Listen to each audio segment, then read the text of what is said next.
చౌమ.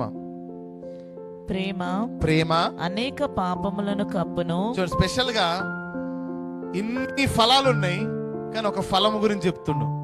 రాకడ సమయమున, రాకడ దినాల్లో మనం ఉన్నాము.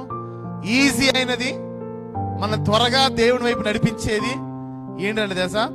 ప్రేమ అనేకమైన పాపములను కప్పును గనుక అన్నిటికంటే ముఖ్యముగా ఒకని ఎడల ఒకడు మిక్కటమైన ప్రేమ గలవారై యుండుడి.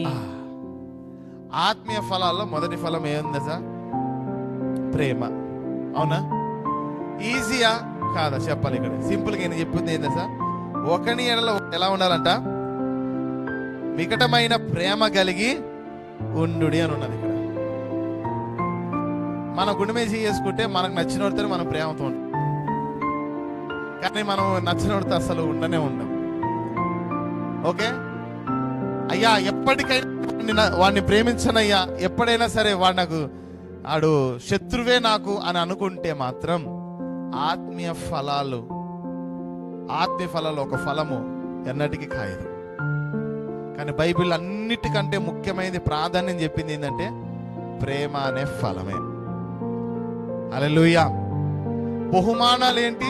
పరిశుద్ధాత్మ దేవుని వరాలు, స్వస్థత, అవునా, విశ్వాసము, ప్రవచించటము, లేదా దీర్ఘశాంతం చూసుకోవటము, స్పిరిట్స్ చూడటము, డిస్క్రీన్ స్పిరిట్స్ చూడటము, అవునా, భాషల్లో మాట్లాడటము, భాషకు అర్థాలు చెప్పటం, ఇవి వరాలు. కానీ ఫలాలు మాత్రం కాయాల. వరం ఎవరైనా తీసి ఇచ్చేయచ్చు, గిఫ్ట్ ఎవరైనా తీసి ఇవ్వచ్చు, కానీ ఫలాలు పండించాలంటే మాత్రం సమయము పట్టిద్ది.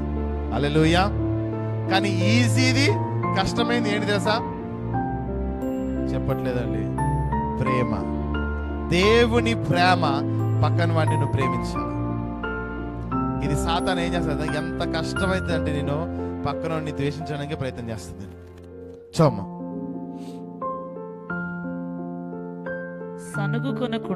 సనుగకుండా ఒకనికి ఒకడు ఆతిథ్యము చేయుడి. దెబ్బ కొట్టేది ఇక్కడే. అర్థమైందా? అన్ని ఫలాల్లో ఒక ఫలమైంది ప్రేమ. ఆ ప్రేమను నీలో రానికుండా చేసేది ఏంది సార్? శరీరం ఏ ఫలం తీసుకొస్తుంది సార్? సనిగేది ఫలం తీసుకొస్తుంది. అర్థమైందండి? ఏదో ఒక చెట్టుకి ఏదో ఒక పండేనే ఉంటది, కానీ మనకు మాత్రం అసలు ఏ పండు ఉందో నాకు తెలియదు. అంతేనా? ఈ అన్నిటికంటే ఈజీ అయింది ఏంది?